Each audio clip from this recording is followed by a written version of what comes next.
Hello friends, welcome to Vikas classes. आज हम आपको सॉल्व करवाने जा रहे हैं क्लास 10th की अनसॉल्व। आपको जो पेपर ओरिएंटेड क्वेश्चन है उस सेट की वीडियो आपको रेगुलर मिलती रहेंगी, जिससे आपको क्लास 10th में 100 आउट ऑफ 100 अचीव करने में आपको हेल्प मिलेगी। तो बात करते हैं, ये सेट नंबर 2021 है। 2021 का सेट 1 है। अब आपको सॉल्व करवाते हैं एक हम पूरे इसको सॉल्व करवाएंगे। देखते हैं, यहाँ क्वेश्चन दिया है, यदि समीकरण 3x² + 12x + c बराबर 0 के मूल समान है तो c का मान बताना है। मूल समान होने के लिए हमने आपको बताया था कि जो d की वैल्यू होगी, यानी जो विविक्तकर या विवेचक की जो वैल्यू होगी वो 0 होगी। विविक्तकर क्या होता है, d बराबर b² - 4ac, इसकी वैल्यू होनी चाहिए 0। अगर इसकी तुलना ax² + bx + c से करेंगे तो यहाँ पे a बराबर आ जाएगा आपका 3, b बराबर आ जाएगा 12 और c बराबर c आ जाएगा। अब यहाँ लिखेंगे b² - 4ac बराबर 0, b² - 4ac बराबर 0। अब c की वैल्यू निकालनी है तो b की वैल्यू 12, 12 का स्क्वायर 144 लिख देंगे, -4 गुणे a की वैल्यू कितनी रखनी है 3, और c को ऐसे रख देंगे बराबर 0। 144 बराबर 4 × 12, ये माइनस का 12 इस तरफ जाएगा, प्लस का 12c। अब हम क्या करेंगे, इस 12 से इसको काट देंगे, 12 बार 12, 12 में 144, सी की वैल्यू आ गई 12। अब करते हैं क्वेश्चन, ये पहले का खा नंबर दिया, त्रिभुज ABC में AB बराबर 5 सेंटीमीटर, BC बराबर 12 सेंटीमीटर, AC बराबर 13 सेंटीमीटर। तो हमें बनाना है, यानी बताना है कोण B। तो हम एक काम करते हैं, एक त्रिभुज बनाएंगे। हमें दिया गया है ABC ऐसे लिख देंगे, और जो AB की वैल्यू है, AB की वैल्यू 5 है, AC की वैल्यू 13 है और BC की वैल्यू 12 है।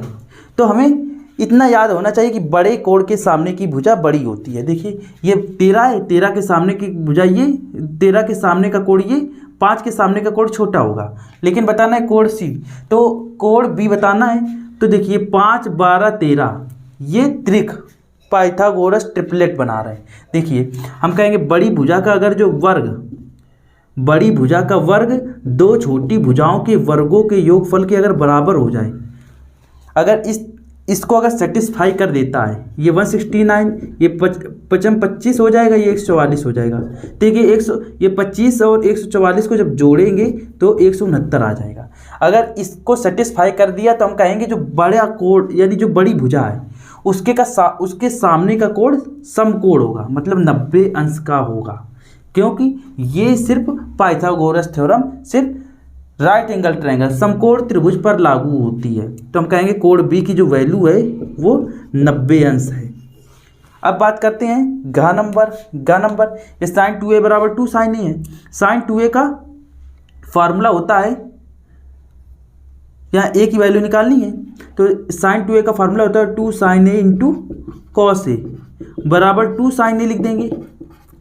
sin 2a का अगर विस्तार करेंगे, sin 2a का फार्मूला होता है 2 sin a × cos a बराबर 2 sin a।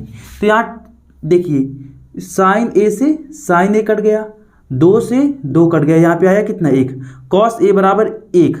तो cos a बराबर cos में 1 किसकी वैल्यू होती है, cos 0 की, cos 0 की वैल्यू 1 होती है। तो हम कह सकते हैं अगर जो कोण का तुलना की जाए कोण की, तो a बराबर आ गया 0 अंश। अब यहाँ 2 से 12 तक की विषम संख्याओं का योगफल निकालना है। विषम संख्याएं कौन सी होती हैं, जो 2 से ना कटें। 2 से 12 तक, 2 के बाद कितना आता है 3, फिर इसके बाद 5, फिर 3, 5, फिर 7, 2 से ना कटे क्योंकि 7 भी 2 से नहीं कटता है। फिर इसके बाद 8, 2 से कट जाएगा तो 9 लिखेंगे, फिर 10 तो कट जाएगा, फिर 11 और 12 कट जाएगा, तो बस इतनी संख्या हो जाएंगी। ये 2 से 12 तक की सिर्फ इतनी संख्याएं होंगी जो 2 से नहीं कटेंगी, यानी विषम संख्याएं हो गई। अब इनका औसत निकालना है तो हम क्या करेंगे, इनको जोड़ के जितने अंक हैं उसी से भाग दे देंगे। देखिए 1, 2, 3, 4, 5 हैं तो 5 से हम भाग दे देंगे। इसको जोड़ेंगे, 5, 3, 8, 8, 7, 15, 15, 9, 24 और 24 और 11 35, 35/5, तो इसका आंसर आ जाएगा 7, यानी इसका औसत आ जाएगा 7 इज अ राइट आंसर। अब देखिए सभी वर्ग होते हैं समान, सर्वांगसम या ये दोनों या इनमें से कोई नहीं। समान का मतलब होता है सिमिलर, सिमिलर होता है, और सर्वांगसम मतलब होता है कॉन्ग्रुएंट। देखिए सर्वांगसम का मतलब होता है दो ऐसी भुजाएं या दो ऐसे फिगर जो आपस में बराबर हों, कोण में, या उनकी भुजाएं भी आपस में बराबर होने चाहिए, कोण भी बराबर होने चाहिए, अर्थात हम कह सकते हैं इनके क्षेत्रफल आपस में बराबर होने चाहिए। तो लेकिन सभी वर्ग तो ऐसे नहीं हो सकते, कोई छोटा होता है कोई बड़ा होता है वर्ग इस तरह से, लेकिन सभी का स्ट्रक्चर सेम होता है कि सभी भुजाएं आपस में बराबर होती हैं। इसमें सभी भुजाएं आपस में बराबर होती हैं, सभी भुजाएं आपस में बराबर होती हैं। जब ऐसा केस हो कि आकृति छोटी बड़ी हो लेकिन देखने में एक जैसी हो, तो उसे कहते हैं सिमिलर यानी समान। इसका आंसर ए जो पहला है वो सही होगा।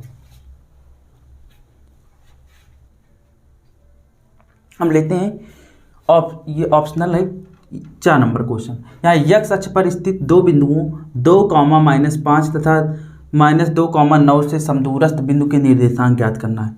तो समदूरस्थ का मतलब वो बिंदु जो किसी भी दिए गए बिंदु से समान दूरी पर हो। जैसे मान लिया जाए एक ये ए बिंदु है, एक बी बिंदु है, तो ये ए बिंदु के निर्देशांक हैं 2,-5। ये मान लिया जाए कि ये ए बिंदु है और ये बी बिंदु है, और इन दोनों को मिलाने वाली एक मान लेते हैं यहाँ पे कहीं पॉइंट पी है जो इनसे समान दूरी पर, समदूरस्थ का मतलब समान दूरी पर रहने वाले बिंदु। लेकिन कह रहा है यक्स अक्ष पे निकालना है। जैसे कोई यक्स अक्ष पे अगर कोई बिंदु है, यक्स अक्ष पे मान लिया जाए इस यक्स अक्ष पे कोई बिंदु है, तो हम सिर्फ यक्स अक्ष पे चलेंगे, वाई पे 0। तो यक्स अक्ष पे जो वाई की वैल्यू होती है वो 0 होती है, तो हम कहेंगे यक्स अक्ष पे वाई की वैल्यू 0। सिर्फ यक्स अक्ष पे पहले यक्स की वैल्यू यक्स, फिर वाई की वैल्यू 0, तो x, 0 होंगे वो बिंदु के निर्देशांक। अब यक्स की वैल्यू निकालनी है, जिसमें a की वैल्यू दी है तुम्हारी 2,-5 और b की वैल्यू दी है -2,9। तो हम कहेंगे कि PA बराबर PB, क्योंकि आप समान दूरी पर कह रहा है, तो PA बराबर PB, यहाँ पर लिख देते हैं PA बराबर PB। तो PA क्या हो जाएगा, अंडर रूट, या अंडर रूट लगाने की ज़रूरत हो तो इसमें स्क्वायर कर देंगे ताकि अंडर रूट नहीं आए। अंडर रूट PA की वैल्यू क्या हो जाएगी, जो दो बिंदुओं की दूरी का फार्मूला होता है x1 - x2 का होल स्क्वायर, यानी x - 2 का होल स्क्वायर प्लस 0 - 5 का होल स्क्वायर बराबर PB। PB जो हो जाएगा वो x माइनस, अभी देखिए x माइनस और -2, तो यानी x + 2 का होल स्क्वायर हो जाएगा प्लस 0, -9 का होल स्क्वायर हो जाएगा। तो ये आ जाएगा आपका x - 2 का होल, ये सॉरी यहाँ पे अंडर रूट हमने स्क्वायर किया तो अंडर रूट हटा देंगे, क्योंकि दो बिंदुओं का बीच की दूरी का फार्मूला होता है अंडर रूट x2 - x1 का whole square plus y2 - y1 का होल स्क्वायर। तो यहाँ अंडर रूट हटा दिया क्योंकि स्क्वायर कर दिया।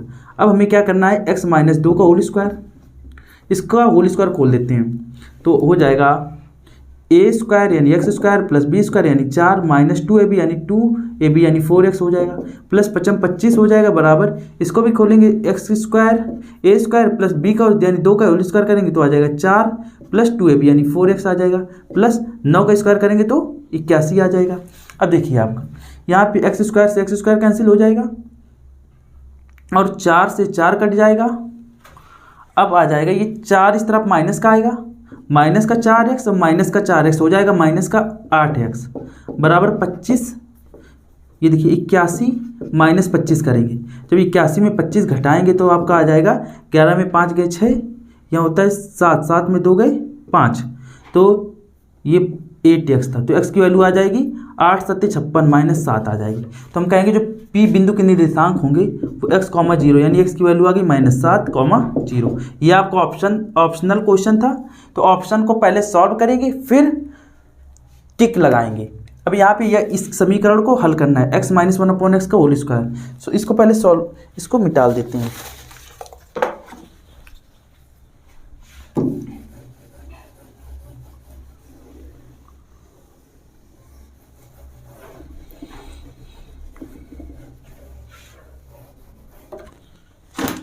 जैसे ये का नंबर सॉल्व करना है, यानी इसको सॉल्व करना है, x - 1/x बराबर 0, इसको सॉल्व करेंगे तो हम इसका लेंगे एलसीएम, एलसीएम ले लेंगे और x का ऊपर गुणा करेंगे, x² - 1 बराबर 0, इस तरह से आ जाएगा। और यक्स का क्रॉस मल्टीप्लाई करेंगे, तिरक गुणा करेंगे तो एक्स स्क्वायर माइनस 1, इसका इसमें गुणा करेंगे 1 का, और यक्स का 0 में गुणा करेंगे तो आ जाएगा 0। तो ये बन गया आपका फार्मूला। यक्स का होल स्क्वायर इसको ले सकते हैं, इसको 1 का होल स्क्वायर बराबर 0 ले सकते हैं। तो यहाँ पे आ जाएगा, इसको लिख देंगे A square minus B square. Formula क्या होता है, ए प्लस बी और ए माइनस बी बराबर 0। तो हम कहेंगे यदि यक्स प्लस 1 एक इसके बराबर 0 कर देते हैं, एक ब्रैकेट के बराबर 0 करते हैं तो एक्स की वैल्यू आ जाएगी -1। यदि यक्स -1 बराबर 0 तो यक्स बराबर आ जाएगा -1, इस तरफ जाएगा +1, तो एक्स की वैल्यू आ गई -1 और 1, दो वैल्यू आ गई, क्योंकि ये एक द्विघात समीकरण था। अब इसको जब सॉल्व करेंगे तो ये tan ऐसे लिख दिया 26, नीचे cot को ऐसे लिख सकते हैं, tan 90 माइनस थीटा क्या होता है, tan 90 minus theta cot theta होता है। तो यहाँ cot 64 को लिख देंगे 90 माइनस थीटा, 64 यानी 90 में क्या घटाएं कि 64 आ जाएगा, 26 घटा देंगे तो 90 माइनस 26 कर देंगे तो आ जाएगा 64। और tan 90 माइनस थीटा होता है cot थीटा, तो यहाँ ऊपर लिख देंगे tan 26 और नीचे यहाँ पे लिख देंगे cot, ये cot है, cot 90 माइनस 26, और cot 90 माइनस थीटा क्या होता है tan थीटा, tan 26।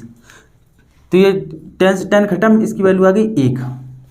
अब देखिए दो समरूप त्रिभुजों की भुजाओं का अनुपात 4:9 है, तो इन त्रिभुजों के क्षेत्रफल का अनुपात क्या होगा। तो देखिए एक त्रिभुज, एक ये त्रिभुज है, एक ये त्रिभुज है, इनकी भुजाओं का अनुपात 4:9 है, यानी कोई भी भुजा है, जैसे इसकी एक भुजा 4 अनुपात में, एक भुजा 9 के अनुपात में है, तो इनका जो क्षेत्रफल होगा, जैसे इसका एरिया मान लेंगे A1, इसका क्षेत्रफल मान लेंगे A2, A1/A2 बराबर क्या हो जाएगा, इनकी जो भुजाएं हैं, जो संगत भुजाएं हैं उनका वर्ग कर देंगे तो यही आ जाएगा, इनके वर्ग का अनुपात ले लेंगे तो आ जाएगा इनके क्षेत्रफलों का अनुपात। 4 चौको 16 और 9 में 81, तो ये आ जाएगा 16:81, यानी दो क्षेत्रफलों का अनुपात, दो त्रिभुजों के 16:81 हो गया। 10 व्यक्तियों का समांतर माध्य, देखिए मान लीजिए 10 व्यक्ति जैसे x1 x2 x3 x 10 तक हैं, उनका समांतर माध्य क्या होता है, सभी आंकड़ों का योगफल बटे आंकड़ों की संख्या। 10 व्यक्ति हैं, 10 से भाग दे तो बराबर इनका जो समांतर माध्य वो कितना है 45.6। अब इनका योगफल निकालना है सभी व्यक्तियों उनके भारों का योगफल, तो उनके भारों का योगफल कितना हो जाएगा x1 + x2 + up to x10 तक, इनका जो योगफल कितना आ जाएगा, 10 का यहाँ गुणा करेंगे तो 45.6 × 10 तो आ जाएगा आपका 456 किलोग्राम। यही आंसर हो गया। अब खंड तीसरा करते हैं। दिया है का नंबर समीकरण x² - 7x + 12 = 0 के मूलों के व्युत्क्रम का योग। व्युत्क्रम मान लेते हैं इस समीकरण के मूल अल्फा और बीटा है, तो इस समीकरण के मूल अल्फा और बीटा है, तो हमको निकालना है मूलों का व्युत्क्रम, यानी अल्फा को उल्टा 1/अल्फा, बीटा को उल्टा 1/बीटा, उनका योगफल यानी इनको प्लस करना है, तो ये हमको निकालना है। तो पहले ये निकाल लेते हैं मूलों का योगफल क्या होता है, अल्फा प्लस बीटा बराबर -b/a, b क्या होता है बीच वाला पद, -b/a, इसका गुणांक 1 है, तो यहाँ पे आ जाएगा 7/1 मतलब 7 आ जाएगा। अल्फा इंटू बीटा, मूलों का गुणनफल कितना हो जाएगा c/a, c कोई अचर पद बटे x² का गुणांक, अचर पद कितना है 12 बटे x² गुणांक 1, यानी ये आ जाएगा अल्फा इंटू बीटा बराबर आ जाएगा 12। हमें निकालना है 1/अल्फा + 1/बीटा, तो 1/अल्फा + 1/बीटा निकालने के लिए हम अल्फा और बीटा एलसीएम लेंगे, तो बीटा इस तरफ चला जाएगा और अल्फा इस तरफ आ जाएगा, तो अल्फा प्लस बीटा की वैल्यू क्या है 7, अल्फा इंटू बीटा की वैल्यू 12, तो ये आंसर 7/12 आ गया। अब अभाज्य गुणनखंड विधि से 96 और 404 का मासा निकालना है, तो इसके लिए हम क्या करते हैं, बड़ी संख्या यानी में भाग देते हैं छोटी संख्या का। 96 का भाग हम देंगे 404 में, यहाँ पे कर लेते हैं 96 का भाग देंगे 404 में, तो कितनी बार जाएगा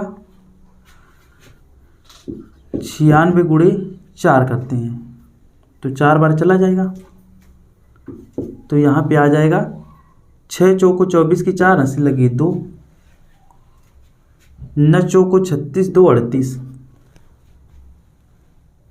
अब इसको घटा देंगे, 6 चौक 24 आंसर लगे 2, 3 चौक 36, 38 के 8 अब यहाँ 0 आएगा, 10 में 8 गए 2 आ जाएगा, 20 का भाग देंगे 96 में। अब जो शेष बचता है उसका भाग फिर से इसके जो जिससे भाग देते हैं यानी भाजक से फिर भाग देंगे, भाजक में भाग देंगे इसका शेषफल से।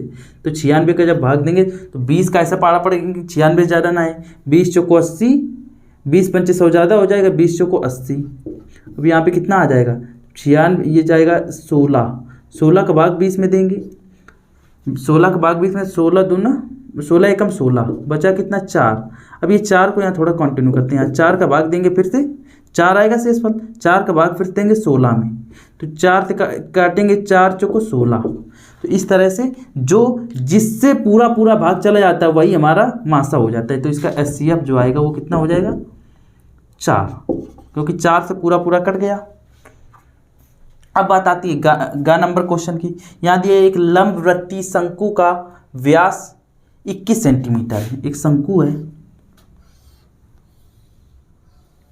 जिसका व्यास यानी ये दिया है 21 सेंटीमीटर और तिर्यक ऊंचाई मतलब स्लांट हाइट ये वाली, ये जो दी है वो कितनी दी है 13.5।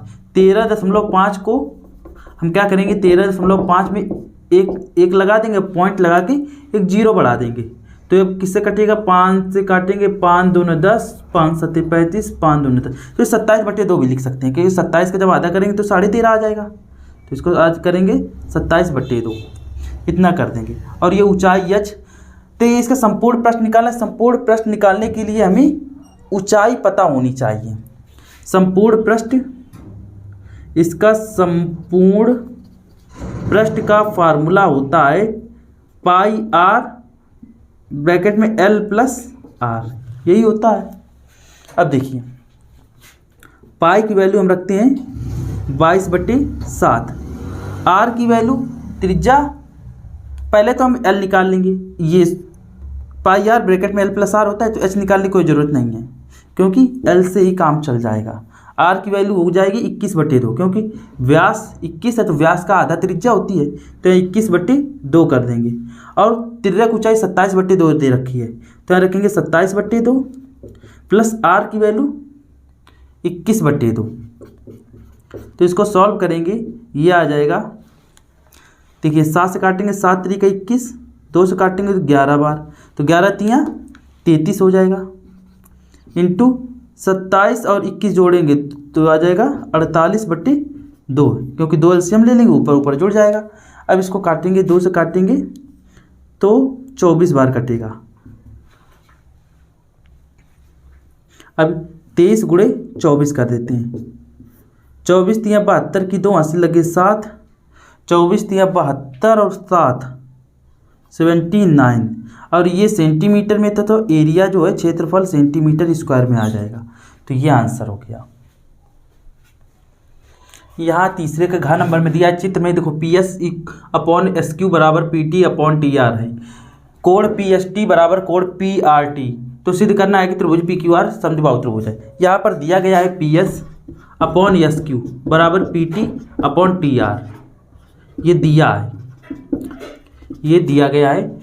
अगर ये PS/ST बराबर PT/TR इस तरह से हो तो हम कह सकते हैं कि ये तभी होगा जब ये ST समांतर QR हो, तो हम कह सकते हैं अतः ST समांतर QR, ST भुजा QR के समांतर है, ST भुजा QR के समांतर है, क्योंकि ये थेल्स थ्योरम यानी थेल्स की प्रमेय के अनुसार हम कह सकते हैं, जो आधारभूत समानुपातिक प्रमेय से हम कह सकते हैं कि अगर PS/SQ बराबर PT/TR है तो हम कह सकते हैं ST बराबर समांतर QR के है। और लेकिन यहाँ पे दिया है कोण PST यानी ये वाला कोण, और कोण PRQ ये वाला कोण आपस में बराबर है, हम कहेंगे एंगल PST बराबर एंगल PRQ, ये दिया गया है। तो यहाँ पे हम कह सकते हैं कि अगर ये समांतर है तो हम कह सकते हैं कि कोण PST ये वाला कोण और ये वाला कोण यानी PST और PQR पी क्यू आर ये आपस में बराबर होंगे और कहेंगे पी टी या P T S angle P T S बराबर एंगल पी आर क्यू के बराबर होगा, क्योंकि समांतर भुजाओं में ये वाला कोण ये इसके बराबर होगा और ये वाला कोण इसके बराबर होगा। ये इसे कहते हैं संगत कोण, एक ही ओर की कोण। लेकिन अगर जो इसको मान लेते हैं यक्स और ये यक्स, तो हम कह सकते हैं पी एस टी बराबर ये यक्स हो जाएगा और पी टी यस और पी आर क्यू ये भी यक्स हो जाएगा। अब देखिए हम कह सकते हैं कि ये भी इसमें दिया है त्रिभुज पी क्यू आर एक समद्विबाहु सिद्ध करना है, तो इसका मतलब ये भी एक्स हो गया, ये भी एक्स हो गया। तो हम कह सकते हैं त्रिभुज के किन्हीं भी अगर दो कोण अगर आपस में बराबर हो जाते हैं तो हम कहेंगे त्रिभुज पी क्यू आर समबाहु त्रिभुज है, समद्विबाहु त्रिभुज है। और समद्विबाहु त्रिभुज की एक विशेषता ये होती है कि जो बराबर भुजाएं उनके सामने की भुजा बराबर जो कोण है उनके सामने की भुजाएं बराबर होती हैं। तो हम कह सकते हैं एंगल पी क्यू आर बराबर एंगल पी आर क्यू। सो हम कह सकते हैं कि त्रिभुज पी क्यू आर समद्विबाहु त्रिभुज है। अब इसके बाद चौथे का देखते हैं। यदि यह कॉस ए बराबर कॉस में √3/2 किसकी वैल्यू होती है, कॉस 30 की वैल्यू होती है, तो ए की वैल्यू आ गई 30। हमको निकालना है साइन 2a, तो साइन 2a 2 इंटू ए की वैल्यू 30 रखेंगे तो 60 हो जाएगा, 2 गुणे 30 यानी 60 हो जाएगा। साइन 60 की वैल्यू √3/2 होती है, √3/2 तो इसकी वैल्यू √3/2 आ जाएगी। अब ये दिखाना है, दर्शाइए 3√2 एक परिमेय संख्या है, तो 3√2 एक अपरिमेय संख्या ये दिखाना है। तो मान लेंगे, इसको यहीं पे लिख देते हैं, लिख रहे हैं 3√2 माना, ऐसे लिखते हैं माना 3√2 एक परिमेय संख्या है। इस प्रकार से लिखते हैं परिमेय संख्या है। अगर जो ये परिमेय संख्या है तो हम कह सकते हैं कि इसको भिन्न अंश और हर के रूप में लिखा जा सकता है। P/Q के फॉर्म में, सिंपलेस्ट फॉर्म में लिखा हुआ है, सरलतम रूप में, जहाँ P और Q सह अभाज्य संख्याएं हैं, सह अभाज्य संख्याएं, इनमें कोई कॉमन फैक्टर नहीं है, संख्याएं हैं। इस तरह से मान लिया। अब ये देखिए 3 परिमेय संख्या दिख रहा है, तो इसको इसके बराबर भेज देते हैं, यानी इसको अपॉन में भेज देते हैं, √2 बराबर P/3Q। इस तरह से कर दिया। अब हमको मालूम है कि √2 एक परिमेय संख्या है, यानी रूट में कोई अगर जो अब रूट में कोई प्राइम नंबर यानी अभाज्य संख्या आ जाती है तो वो हमेशा अपरिमेय होती है। तो इसका 2 एक समअभाज्य संख्या है, तो √2 एक अपरिमेय संख्या हो गई। और ये P/Q के फॉर्म में लिखा है, तो ये अपरिमेय है और ये परिमेय है, जो आपस में कभी बराबर नहीं हो सकती हैं। तो यह असत्य हो गया। तो हम कह सकते हैं अतः 3√2 एक अपरिमेय संख्या है। अब बात करते हैं ग नंबर क्वेश्चन की।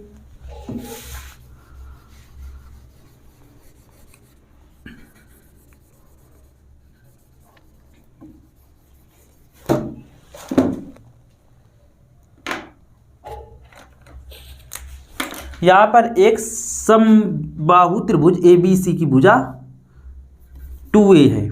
समबाहु त्रिभुज की सभी भुजाएं आपस में बराबर होती हैं। अगर ये 2a है, ये 2a है, ये 2a है, तो हम कह सकते हैं कि समबाहु त्रिभुज में अगर इसमें कह रहा है प्रत्येक लंब शीर्ष की लंबाई यानी शीर्ष लंब की लंबाई निकालना है। जैसे मान लिया ABC ये कोण है, तो A से सम्मुख भुजा पर अगर लंब डालेंगे तो सम्मुख भुजा को समद्विभाजित करेगी। अगर ये पूरा 2a है तो 2a के बराबर भाग हो जाएंगे A और A। अब हमें इसको मान लेते हैं कि ये AD है, ABC और AD। तो AD की लंबाई निकालेंगे तो AD बराबर अगर ये कोण ले लेंगे इस तरह से, ये वाले त्रिभुज ले लेंगे ABD, तो इसे बोलेंगे लंब, इसको बोलेंगे आधार और इसको बोलेंगे कर्ण। तो कर्ण यानी AD बराबर क्या हो जाएगा, यानी लंब बराबर √ कर्ण का स्क्वायर माइनस आधार का स्क्वायर। इसका आधार क्या हो जाएगा A का स्क्वायर, तो ये आ जाएगा 2a का स्क्वायर जब करेंगे, 2a का जब स्क्वायर करेंगे तो आ जाएगा 4a² और माइनस a², तो ये आ जाएगा √3a²। तो √3a को √3 ऐसे लिख देंगे और a² को वर्गमूल हटाएंगे तो a आ जाएगा, तो √3a। हम कह सकते हैं AD √3a आ जाएगा, AD जो है √3a आ जाएगा। और आप लोग एक इम्पॉर्टेंट पॉइंट याद रखिए कि जो समबाहु त्रिभुज है, समबाहु त्रिभुज की सभी भुजाएं आपस में बराबर होती हैं और जो ये शीर्ष लंब है, ये भी आपस में बराबर होते हैं, ये शीर्ष लंब आपस में बराबर होंगे और ये एक ही बिंदु से होके जाएंगे, यानी कह सकते हैं जो शीर्ष लंब है ये संगामी होते हैं, यानी एक बिंदु से होके जाते हैं। तो लिखेंगे सभी शीर्ष लंबों की लंबाई, इसको मान लेते हैं जैसे ये डी है, ये इसको मान लेंगे बीई और इसको सी एफ मान लेंगे। तो लिखेंगे जो ए डी है बराबर बीई बराबर सी एफ बराबर कितना हो जाएगा, √3a। इसकी लंबाई √3a आ गई। आज बस यहीं तक समाप्त करते हैं। नेक्स्ट वीडियो में हम आगे 4 नंबर और 6 नंबर दीर्घ उत्तरीय प्रश्न को सॉल्व करेंगे। So that's all for today. Thank you.